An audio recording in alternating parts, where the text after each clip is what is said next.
Hey, players! Welcome to the HumbleHandicapper's home in Las Vegas, Nevada. Saturday evening, watching the Notre Dame ticket to SC. I'm a UCLA guy, so I always like that. Let's get to it. Last week was solid. We had quite the winning week. Most of our plays come in, and we were 5-2. One of them was almost a backdoor cover, but we'll take it. We're starting to get some momentum, and let's hit it. I feel confident this week. The eye test, the statistics are starting to show up. I think my dogs are going to bark this week, guys. So let's get those dogs barking. Yeah. All right. First one we're going to do is we're going to do the Chicago Bears. They're at home, coming off that nice win Thursday night against the Washington Redskins. So they got some time off, some 10 days. I think Justin Fields is starting to figure out, starting to get his groove on.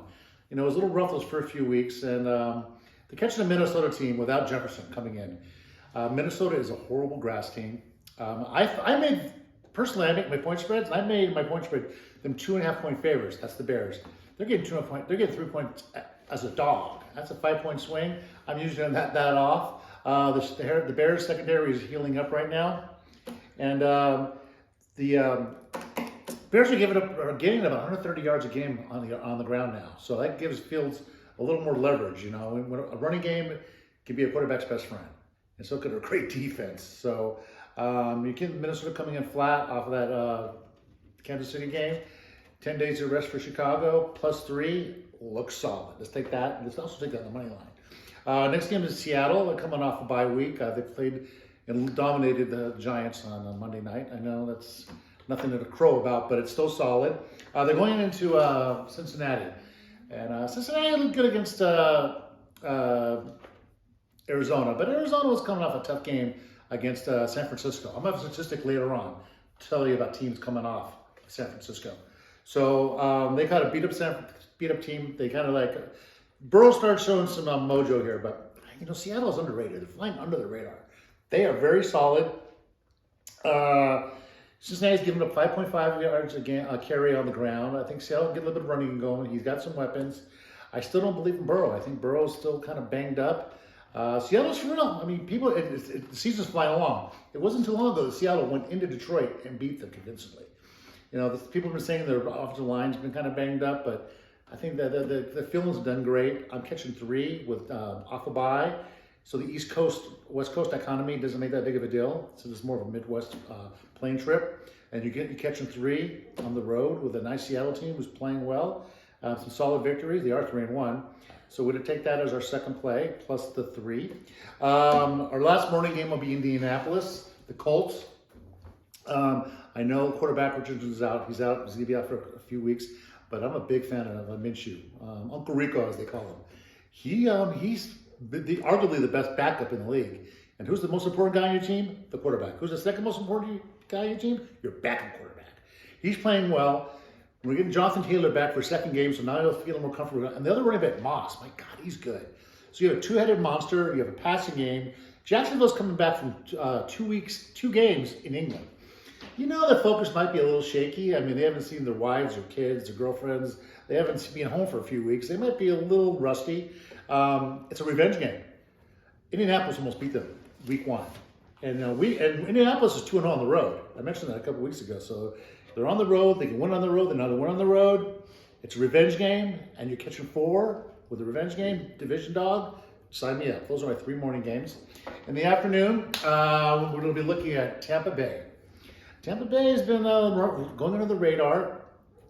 I like they're playing once again. They're playing. I got to double check that. Tampa Bay is playing Detroit Lions. Yeah, Detroit Lions have been really, really hot. They're playing good. But if you look deeper into Detroit, they really haven't beat anybody. Not a great grass team. I know they won Kansas City on the road in the season opener, and they beat Green Bay. But Kansas City, even though they're great, they haven't been playing their best football. And Green Bay, not so great. Tampa Bay has some weapons. They're also coming off a bye, so they'll be well rested. Detroit, I think, laying 3 on the road, guys. They're still Detroit. Laying big points in a row. I know they were playing well and they're getting some wins. But if you look at the victories, nothing that's too sexy. I'm catching Tampa's my under the radar team. So I'm going to follow them through the season. They're 3-1. The only game they lost to was Philadelphia.